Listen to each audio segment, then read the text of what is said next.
Anak kecil dari ras kuno menunjuk ke arah Chu Feng dan kemudian ke gedung tempat sumber daya budidaya berada.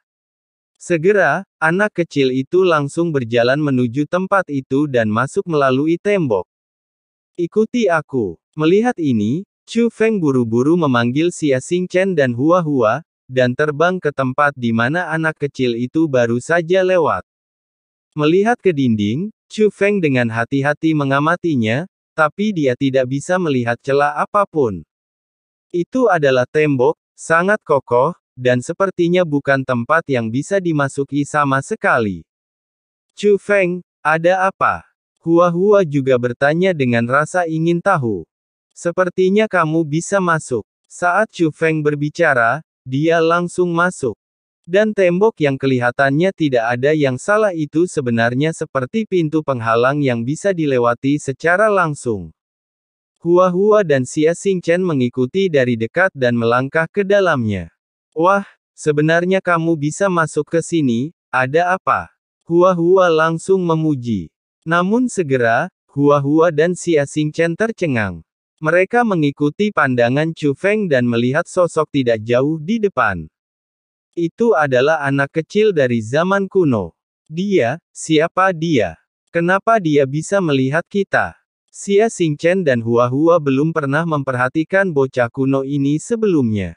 Jadi bagi mereka, momen ini adalah pertemuan pertama mereka dengan bocah zaman dahulu itu.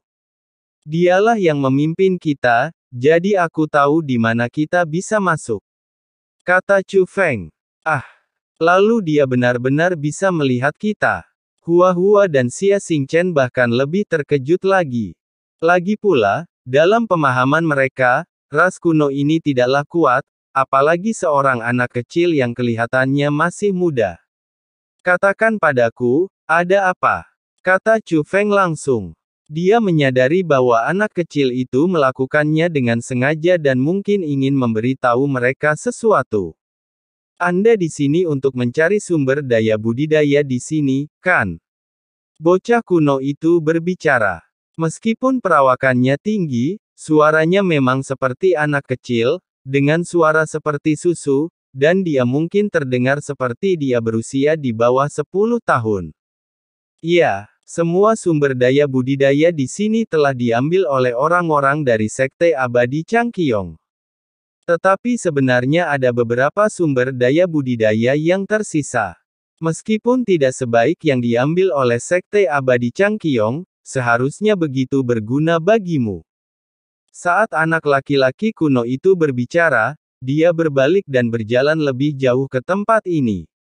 Melihat ini, Chu Feng dan dua lainnya mengikutinya. Di sini, meski megah di luar, namun di dalam seperti gudang besar.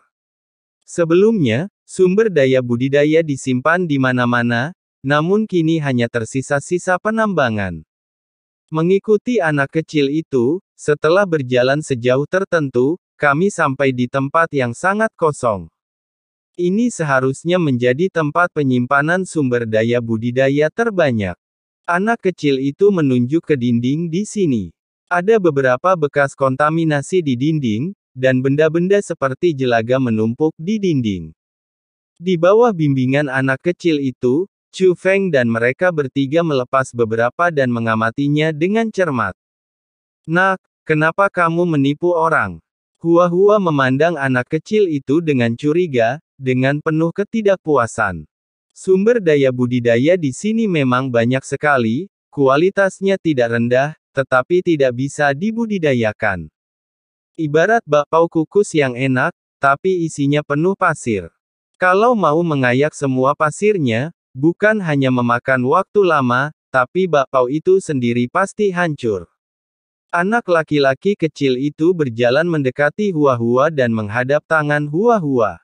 Dia langsung meludahkannya. Namun dengan budidaya Hua Hua di sini, serta tangan dan matanya yang cepat, dia dapat dengan mudah menghindarinya. Kemudian dengan gerakan backhand, kekuatan penghalang yang agung tidak hanya menahan anak kecil itu, tapi juga menekannya ke tanah dengan kesakitan. Kamu bajingan kecil, kamu sangat tidak kompeten, mengapa kamu meludahiku jika aku membeberkanmu? Hua tampak marah. Senior. Tapi Chu Feng melangkah maju dan memberi isyarat kepada Hua untuk berhenti. Chu Feng, jangan tertipu oleh bocah ini, kata Hua, tapi tetap singkirkan kekuatan penghalangnya. Adapun Chu Feng, dia membantu anak kecil itu berdiri. Pada saat ini, anak kecil itu juga memandang Hua dengan ekspresi tidak puas. Kamu bodoh, aku tidak berbohong. Kamu anak nakal, kamu benar-benar tidak berpendidikan. Chu Feng, tolong minggir. Menyingsingkan lengan bajunya dan berkata. Dia mengatakan ini, tapi dia tidak sungguh-sungguh. Lagi pula, dengan kekuatannya, jika dia ingin berurusan dengan bocah lelaki kuno ini, Chu Feng secara alami tidak akan bisa menghentikannya. Tapi bukan berarti dia tidak mau memberi pelajaran pada anak kecil itu. Dia benar-benar memberikan wajah Chu Feng. Jika Chu Feng tidak mengizinkannya, dia tidak akan mengambil tindakan. Chu Feng, sebaliknya, melambaikan lengan bajunya dan melemparkan benda di tangannya ke air liur anak kecil itu yang menonjol. Dalam sekejap, cahayanya bersinar terang. Ketika air liur anak kecil kuno itu bercampur dengan benda tersebut, benda itu berubah menjadi emas. Tidak hanya itu, kotoran yang ada di dalamnya juga telah dihilangkan seluruhnya, dan benda ini menjadi sangat baik untuk budidaya. Ayolah, air liur ras kuno benar-benar bisa memberikan efek seperti itu. Pada saat ini, Xie Xingchen juga terkejut, tapi dia terkejut dan bahagia. Dia belum pernah mendengar hal seperti itu sebelumnya. Karena aku satu-satunya yang bisa melakukannya. Dan ini bukan air liur atau dahak. Bagaimana aku harus mengatakannya? Sayang, apakah kamu mengerti? Singkatnya, ini adalah kekuatan unikku. Itu tidak kotor, tapi itu sangat berharga. Zaman dahulu kata anak kecil itu. Oh, teman kecil, kamu benar-benar menyembunyikan semuanya. Kamu baru saja tersinggung, jadi jangan marah. Hua berjalan mendekat dan berkata sambil tersenyum. Dia percaya kata-kata anak kecil itu. Ini seharusnya tidak mungkin dilakukan semua orang. Anak kecil ini memang istimewa, tidak hanya bisa melihatnya, tapi dia juga punya kekuatan yang begitu besar. Jangan lakukan ini. Sudah kubilang bantu aku, jadi aku akan membantumu. Anak kecil itu mendorong Hua menjauh. Meski bersuara kekanak-kanakan, namun ia tergolong dewasa dan tidak mudah dibujuk. Saya tidak tahu apakah anak-anak dari ras kuno yang dilahirkan menjadi dewasa lebih awal, atau itu kesalahan anak kecil itu sendiri. Bagaimana Anda membutuhkan kami untuk membantu Anda? Tanya Chu Feng. Selamatkan semua bangsaku, kata anak lelaki kuno itu. Oke, carilah kesempatan nanti, dan kami akan menyelamatkanmu. Hua langsung setuju. Tidak banyak waktu tersisa. Orang-orang dari Sekte Abadi Changqiong merasa bahwa kita tidak berguna dan siap membunuh kita semua.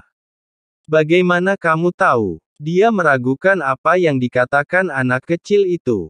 Karena jika ini benar, seharusnya ras kuno diliputi kepanikan. Namun yang mereka tunjukkan hanyalah rasa lelah, dan sepertinya akhir itu belum mendekat. Itu seharusnya menjadi rencana rahasia Sekte Abadi Changqiong. Apakah dia mendengarnya? Iya, ini juga bagian dari kemampuanku. Aku bisa melihat jauh, mendengar jauh, dan bisa menembus penghalang itu. Kapan mereka berencana untuk mengambil tindakan? Tanya Chu Feng. Hari ini, kapan saja, kata anak lelaki kuno itu.